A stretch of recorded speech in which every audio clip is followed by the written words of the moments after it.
Muy buenas tardes, bienvenidos a este estudio del Evangelio de Lucas. Hoy vamos a compartir con ustedes el Evangelio de Lucas capítulo 3. Vamos al capítulo 3 de Lucas y vamos a preparar nuestro corazón para estar dispuestos y muy sensibles a la palabra de Dios. Nos ponemos en tus manos, Rey bendito. Gracias, Padre, por este tiempo. Que tu palabra ministre en nuestros corazones, tu palabra, Señor, afirme nuestros corazones también, para poder, mi Dios, caminar en tu perfecta voluntad, sabiendo que tú eres, Padre, el que tiene todas las cosas siempre en tus manos, Rey. Nos ponemos en ti, mi Dios, bendícenos, Padre, ministranos en el nombre de Cristo Jesús. Amén. Gracias, mi Señor. Evangelio de Lucas, capítulo 3. ¿Cuáles son los temas abordados en estos 38 versículos de los cuales consta el capítulo 3 del Evangelio Lucas? El primer tema es muy amplio, prácticamente son las 2/3 partes, es la predicación de Juan el Bautista, una disertación de Juan el Bautista en donde toca varios puntos doctrinales con respecto a el arrepentimiento. Después viene, solamente con 2 versículos, el bautismo de Jesús. Y para finalizar viene la genealogía de nuestro Señor Jesucristo. ¿Cuáles son los personajes que podemos nosotros observar en este capítulo 3? Juan el Bautista. Y también, para referencia histórica, para empatar la cuestión de la historia con los hechos que vienen y se narran en la Escritura, pues menciona a Tiberio César, Poncio Pilato, Herodes el tetrarca. ¿Qué quiere decir tetrarca? Pues un gobernante de una ciudad pequeña. Cuando menos, fíjese, hablando de Herodes, cuando menos se conocen en la Biblia 3 Herodes. Por ejemplo, uno de ellos es Herodes el Grande, quien fue el que mandó matar, primero indagar sobre el nacimiento de Jesús, y que envió a esos sabios, a esos científicos de aquella época, precisamente a que pues le confirmaran dónde estaba y regresaran y le notificaran en qué lugar había nacido. Bueno, también Herodes Arquelao, Herodes Antipas, quien fue el que le mandó matar a Juan el Bautista, Herodes Agripa también. Son Herodes que de repente nos hace hacer pensar que el término Herodes habla de un puesto, pero no es así.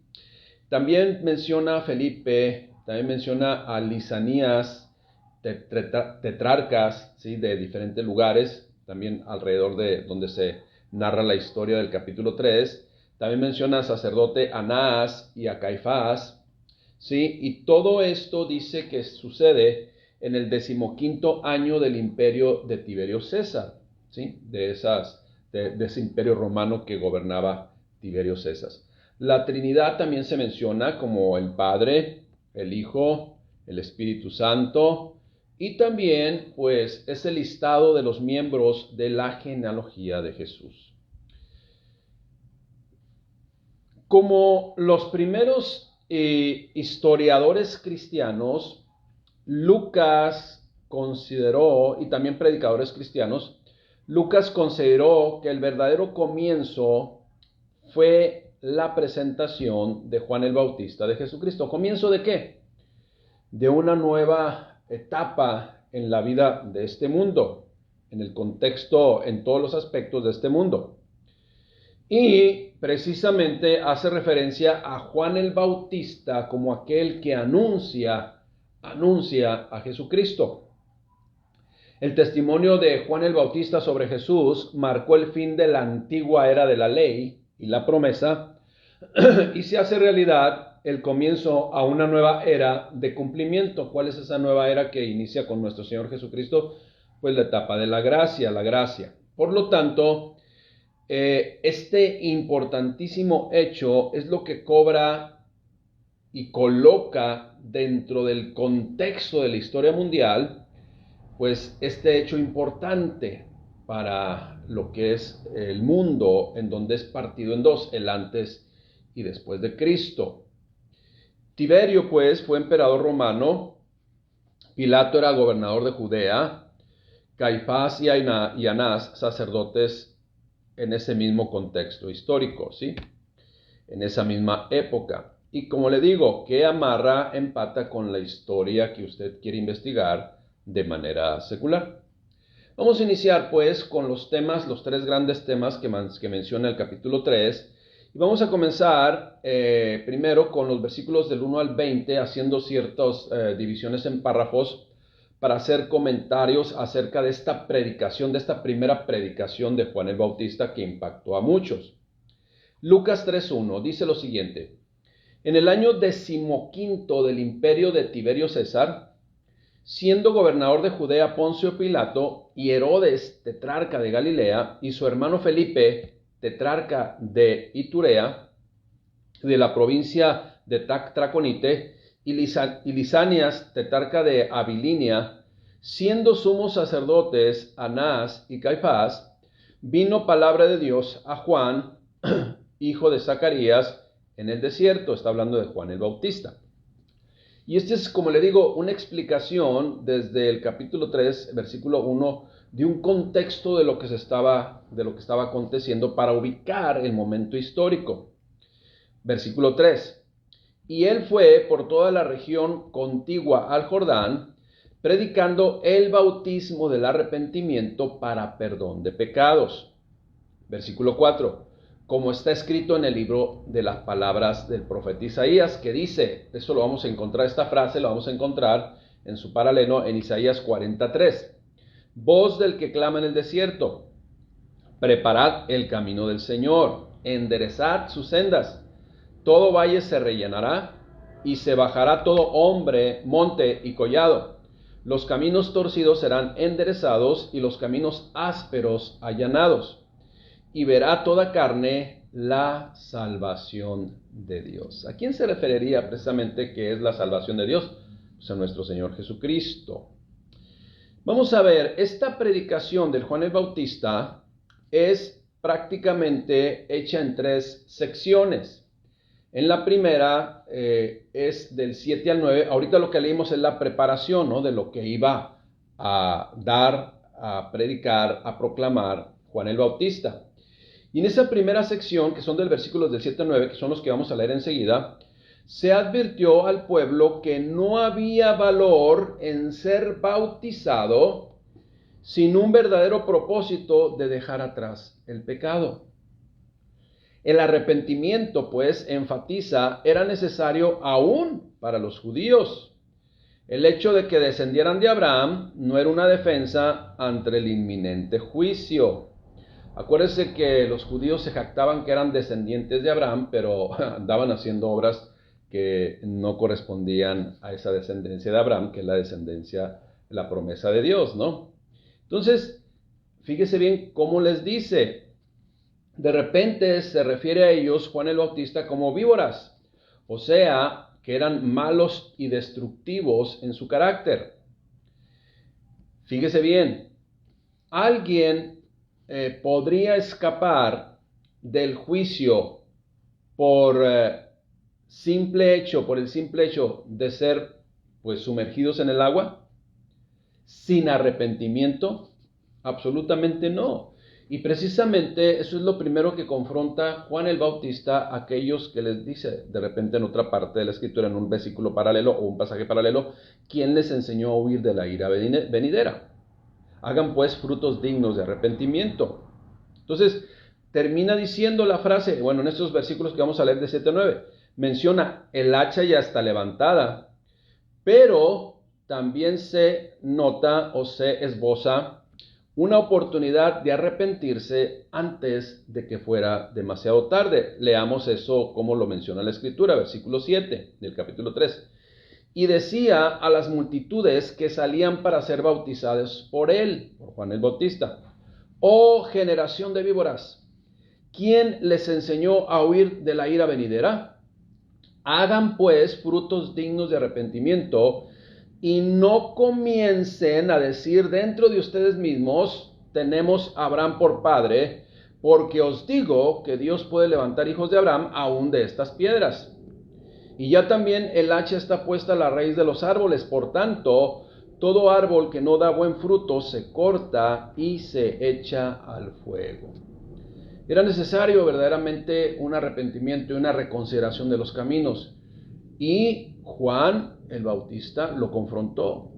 Ahora, muchas personas piensan que la predicación del Evangelio por parte, vamos a decir, de los predicadores de casa de oración es muy dura, es muy fuerte, pero yo no he escuchado a nadie de los predicadores de casa de oración que alguien les diga generación de víboras.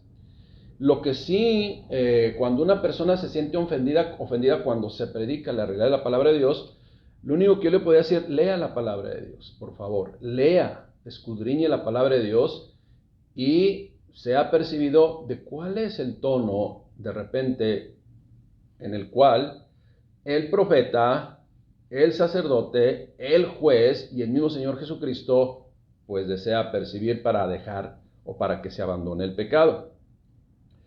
Versículo o la segunda parte o segundo párrafo de esta predicación del Juan el Bautista, que es del versículo 10 al 14. Mire, Lucas, o en este párrafo exclusivo de Lucas, que no se ve en otro lugar, en otro evangelio, indica específicamente cómo debían de vivir cada uno de aquellos, porque luego se hacen la pregunta, entonces, ¿qué podemos hacer? Bueno, las multitudes de personas comunes, deberían demostrar generosidad hacia los demás que estaban necesitados. Algo así como vivir en la obra del amor, en la obra de amor que es un fruto de Dios. Que fuera pues también más allá de los requisitos mínimos de la ley, porque una cosa es hacerlo por obligación, porque lo tengo que hacer por obligación, porque la ley lo manda, y otra cosa es por convicción de ese amor que Dios pone en el corazón.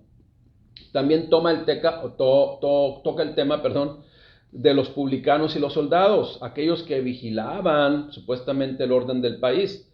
Ellos deberían actuar honesta y justamente.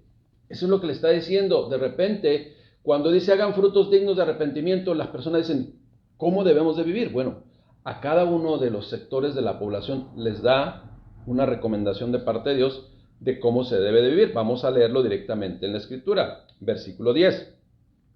Y la gente preguntaba diciendo, entonces, ¿qué haremos? Y respondiendo Juan el Bautista les dijo, el que tiene 2 túnicas, pues dé al que no tiene. Y el que tiene que comer, pues también haga lo mismo. Vinieron también unos publicanos para ser bautizados y le dijeron, maestro, ¿nosotros qué haremos? Él les dijo, pues no exijan más de lo que está ordenado, porque era una costumbre, una práctica muy común. También le preguntaron unos soldados diciendo, ¿y nosotros qué haremos? Y él les dijo, no hagan extorsión a nadie, ni tampoco calumnien, y conténtense con su salario. Eso es lo que les dijo. Fíjense nada más, qué palabras tan confrontantes de repente para aquellos. ¿Para quién van a ser palabras confrontantes o más confrontantes? Para aquellos que andan haciendo lo contrario. Si usted le dice a una persona cualquier cosa, y prácticamente, aunque esté siendo confrontada, pero ahí tiene un corazón de parte de Dios, pues va a sentir con la cabeza, no va a endurecer su cerviz, y entonces pues van a caminar haciendo la voluntad del Padre Celestial. Sin embargo, aquellos que se sienten aludidos y hasta ofendidos, pues van a tomar actitudes y acciones totalmente, pues que la misma gente, las mismas personas que le conocen, pues se van a dar cuenta, ¿sí? Esa es la realidad.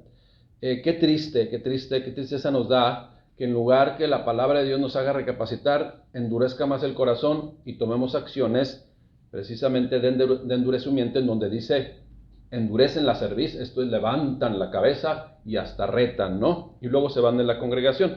Esa es la realidad. Tenemos que ser muy honestos y humildes en nuestro corazón para poder nosotros reconocer nuestras deficiencias y entonces cambiar a la luz de lo que la palabra de Dios nos enseña. Y eso es lo que estaba haciendo Juan el Bautista a aquellos que iban a bautizarse, sí, pero antes arrepiéntanse. El tercer párrafo, pues, llega a un punto, o nos lleva a un punto final. ¿Qué es lo que dice el tercer párrafo? Que Jesús era el Mesías. Juan el Bautista menciona, escuche bien, el que es más poderoso vendrá después de mí, dijo Juan el Bautista. ¿Quién es? El Cristo. Juan, pues, solo podía limpiar a la gente con la señal del bautismo en agua. Pero el que vendría después de él purificaría los corazones con fuego. Juan el Bautista lo que estaba diciendo es que la venida del Mesías sería experimentada como un juicio, por una parte tropezadero para algunos, o como purificación y poder para otros, dependiendo de la acción que tomemos. Por lo tanto, el arrepentimiento era una urgente necesidad. Y prácticamente el ir a las aguas antes debería comprometer a dar buen testimonio. Esa es la realidad. Y ese testimonio acompañado precisamente como fruto de un verdadero y genuino arrepentimiento. Insistimos, y lo hemos dicho en otras ocasiones, el bautismo no salva. Pero en ese momento estaba confrontando el pecado. Quienes no decidieron bautizarse, pues siguieron en el pecado. Y quienes decidieron bautizarse antes se arrepintieron para entonces denotar y presentar públicamente lo que había acontecido en su corazón. Una muerte y resurrección en Cristo, espiritualmente hablando. Versículo 15. Como el pueblo estaba a la expectativa, preguntándose todos en sus corazones, si acaso sería el Cristo, aquel que estaba nombrando Juan, respondió Juan, diciendo a todos, esto refiriéndose a todos, yo a la verdad les bautizo en agua, pero viene uno más poderoso que yo, de quien no soy digno de desatar la correa de su calzado. Él os bautizará en Espíritu Santo y fuego. Y para que venga una llenura, un bautismo, que el Espíritu Santo mora en nuestros corazones, antes tiene que haber un arrepentimiento y una nueva naturaleza, porque si no, entonces no hay comunión, no puede haber ese enlace, no hay precisamente compatibilidad. Termina diciendo la disertación de Juan el Bautista. Su aventador está en la mano. Cada quien sabe, bueno, algunos sabemos quién es el aventador. El aventador, precisamente, es ese como tenedor gigante, ¿sí? Un tenedor gigante que es para separar el trigo de la cizaña, separar lo que es correcto y lo que no es correcto en cuanto, por ejemplo, en unas, no son hierbas, sino es trigo, ¿sí? Que está amontonado ahí. Y cuando lo levantan hacia arriba, se lleva el aire, si lo más liviano, y lo que pesa más se queda ahí, o sea, hace una separación. Ese es el aventador.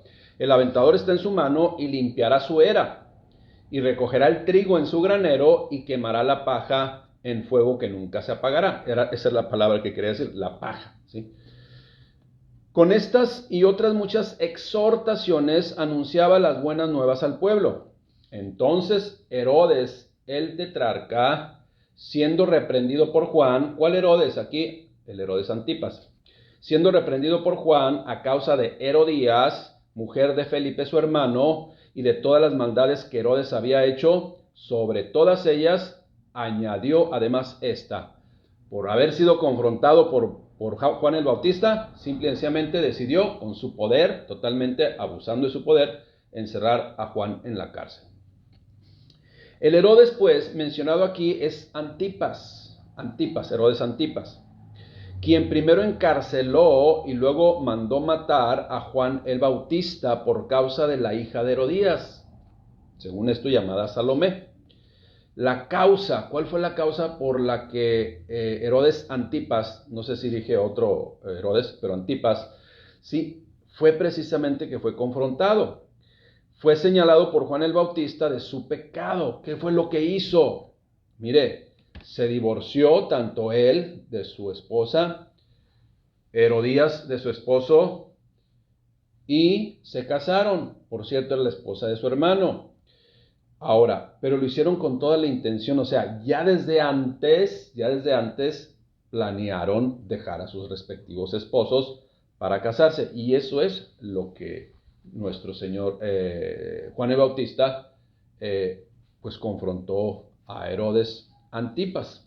Esa es la realidad. Ahora, de repente una persona puede decir, ¿quiere decir que si una persona no se puede volver a casar? Bueno, la palabra de Dios es bien clara, pero si hay, por ejemplo, una persona que fallece, queda viudo, pues no se va a casar a los 15 días, porque si no, esto va a hablar de que ya estaba pues prácticamente haciendo planes y esperando que la mujer o el esposo falleciera. No. Esto es, o sea, Si alguien quiera viudo, pues no a los meses se va a casar, sino primero tiene un duelo, pasa esa etapa, y si Dios permite y si Dios lo confirma, pues, y las autoridades lo confirman y todo, o sea, un contexto en donde haya confirmación, pues a lo mejor la persona se puede volver a casar. Pero aquí la intención, aquí no fue ese caso, pues ya quizás estaban enamorados, quizás estaban, y dejaron cada uno a su esposo y se casaron, y eso fue lo que confrontó Juan el Bautista y no le gustó, y por lo tanto lo mandó meter a la cárcel, y no solo eso, lo asesinó. Bueno, de esas historias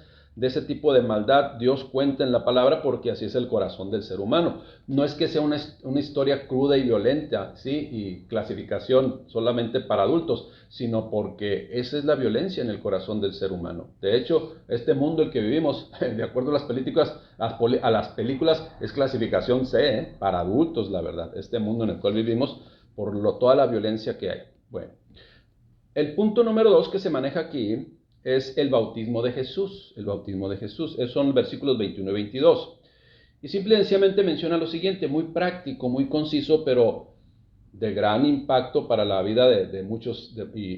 Impacto no solamente, vamos a decir, en cuanto a aquellos que estuvieron ahí presentes, sino para muchos de nosotros, para corroborar precisamente doctrinas que se tienen que hacer, pues, una realidad y no poderlas negar porque están ahí en la Escritura, pues no los podemos borrar y ahí están en la Escritura. Bueno, Lucas 3:21, pongamos atención. Aconteció que cuando todo el pueblo se bautizaba, también Jesús fue bautizado. Ya hicimos un comentario con respecto a esto.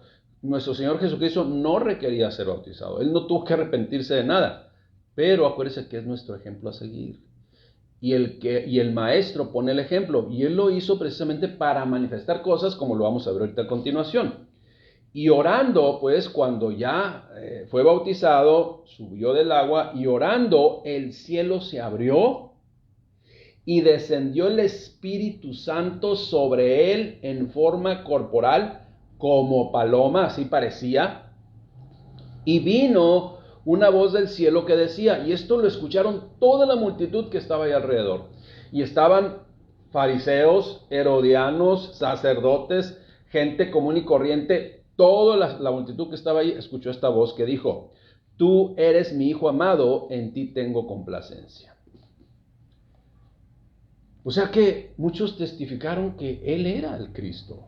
Muchos escucharon esta voz, sin embargo, no sé qué intereses tenían, no sé qué situaciones tenían en su corazón que estaban tan cegados por el pecado, por la maldad, que no quisieron oír, sino al contrario, creó un celo religioso en mal sentido, porque venía aquel Mesías no como ellos lo esperaban, sino de una manera diferente, y pues no lo aceptaron.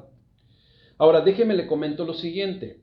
Usted y yo conocemos una palabra, un término que no viene en la Escritura por ningún lado, pero da testimonio de ello. Y esa palabra, ese término es la Trinidad. Este término, esta palabra, no aparece en la Biblia. Esta palabra, este término, hace referencia a tres, ¿sí? Las cuales precisamente refiere o menciona las formas que Dios se manifestó y se sigue manifestando en este mundo. Fíjese, ¿cómo se manifiestan esas tres formas o esas formas? El Señor Dios, Jehová, Yahvé, como el nombre correcto de Dios, así se pronuncia, ¿verdad? El Creador decidió manifestar a este mundo o a manifestarse de este mundo. Número 1, como creador. Usted lo ve en el Génesis capítulo 1. Número 2, como redentor. Lo acabamos de leer ahorita. Jesucristo, la segunda persona de la Trinidad.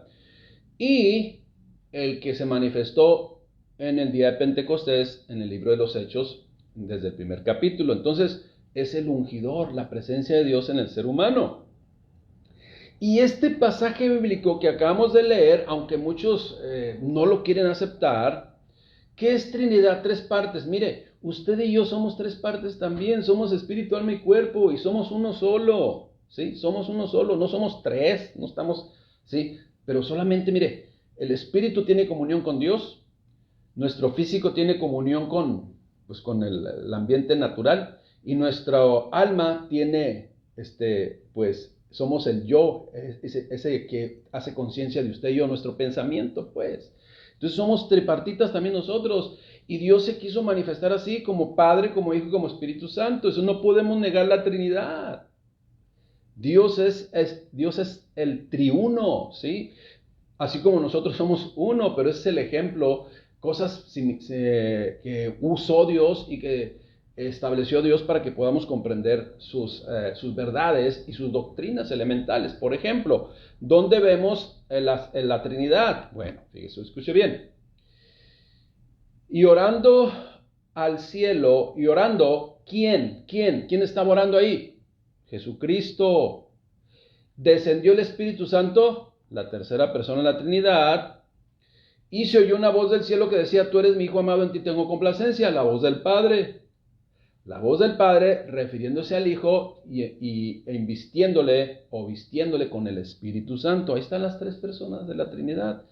Pero mucha gente no lo quiere aceptar. Tercer punto que maneja en Lucas capítulo 3, tercera sección, versículos del 23 al 38. La genealogía de Jesucristo. La genealogía de Jesucristo. Hermanos, pongamos atención, mucha atención, por favor, porque aquí viene algo muy importante, lo cual nos confirma que en Dios no hay casualidades de ninguna manera. Dios todo lo preestableció, la historia, la película, el libreto ya está escrito. Solamente faltan pues los que van a ser parte de la película, ¿no? Y algunos se van a contratar para andar haciendo maldades y otros se van a contratar para, ahora sí que los malos y los buenos de la película, y otros no van a querer participar, ¿verdad? Pero ya es decisión de cada quien. Ya está escrita la película, pero fíjese bien lo que le voy a decir. Es importante saber que en toda la Escritura no hay contradicción. En toda la Escritura no hay error. En toda la Escritura solamente vamos a encontrar evidencias para decir que la Biblia es la palabra de Dios y que no hay ninguna confusión, ninguna contradicción, como algunos quieren argumentar también. Reitero, hermanos, no se distraigan, pongan atención a lo que les voy a compartir. Adicionalmente, escuche bien, adicionalmente a la genealogía de Jesucristo que presenta Lucas, ¿sí?, en sus versículos 23 al 38, también podemos encontrar esa genealogía o antepasados de Jesucristo o la ascendencia de Jesucristo en el Evangelio de Mateo, capítulo 1, versículos 1 al 17. Con eso comienza Mateo. La cual, esa genealogía de Mateo, es presentada en orden descendente, esto es, de los más antiguos, los personajes más antiguos hasta los más, los más ahí presentes, de antiguos a los más prontos, pues, o los más presentes. Y en cambio, Lucas lo presenta en orden ascendente, esto es, los más actuales, los de ese tiempo, para llegar hasta Dios, ¿sí?, hasta atrás. Bueno, hasta los más antiguos.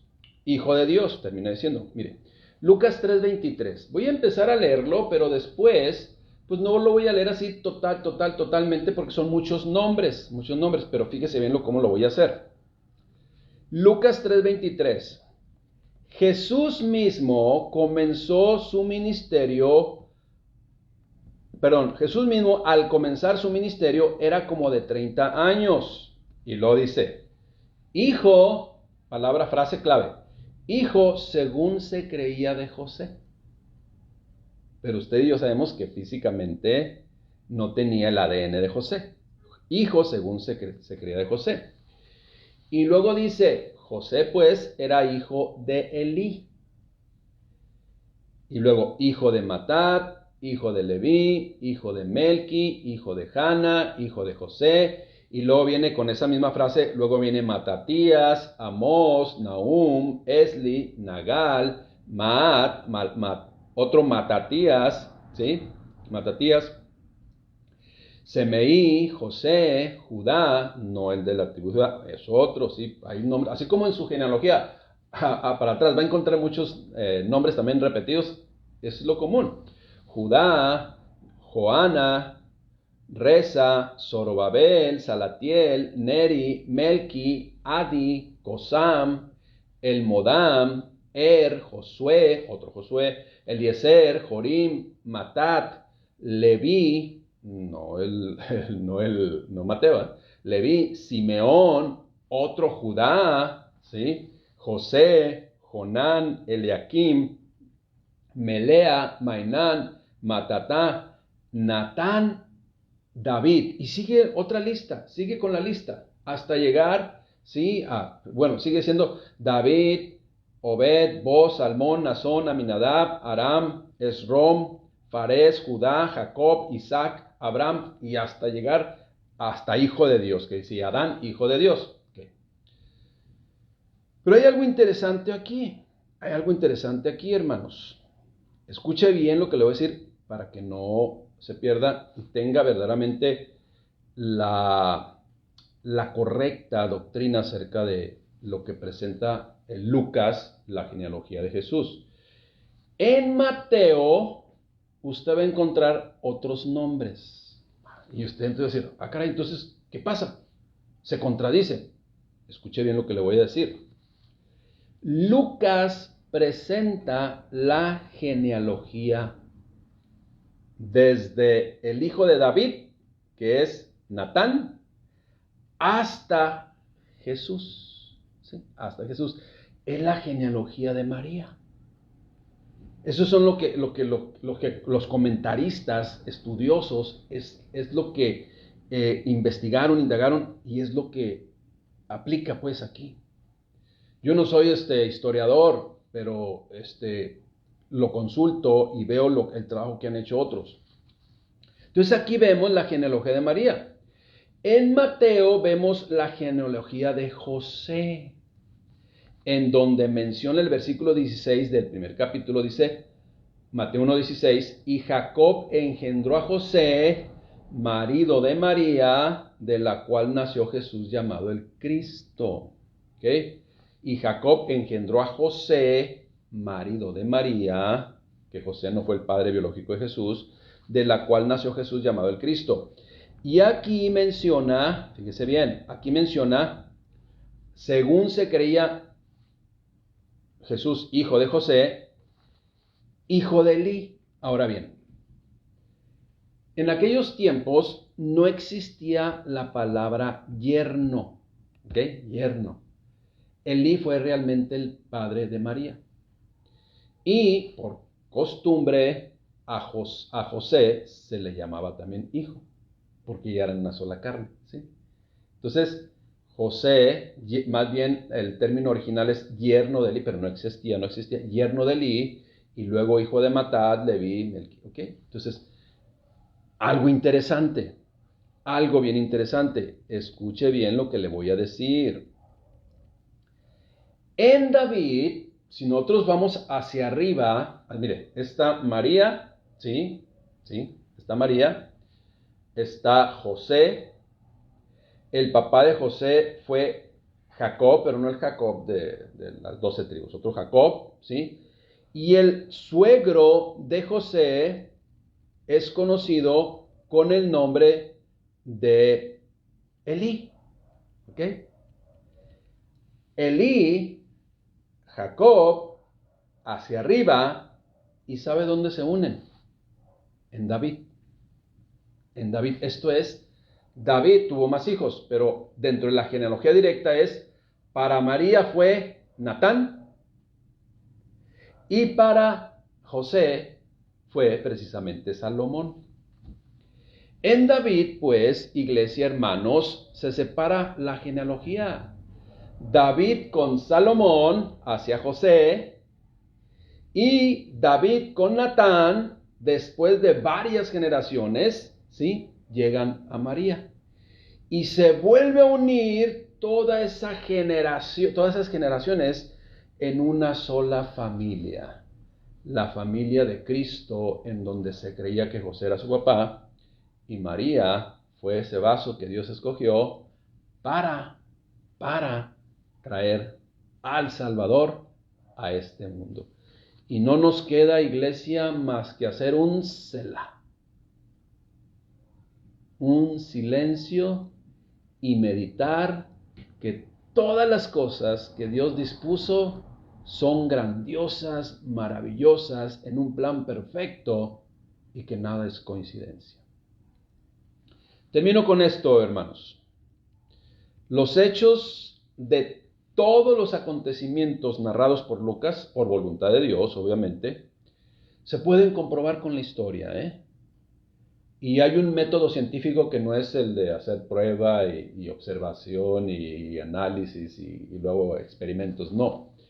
Este método científico no es el caso de la experimentación, sino es el caso del método científico de la historia, en donde las evidencias históricas, los personajes que existieron y las evidencias de las diferentes hasta objetos que se encuentran, dan testimonio de que todo esto aconteció en la historia y es una verdad absoluta que Dios escribió.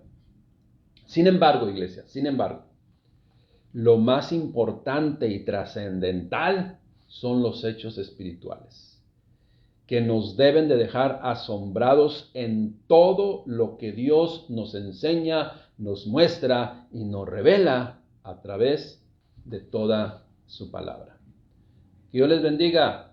Un abrazo. Terminamos. Nos vemos la próxima.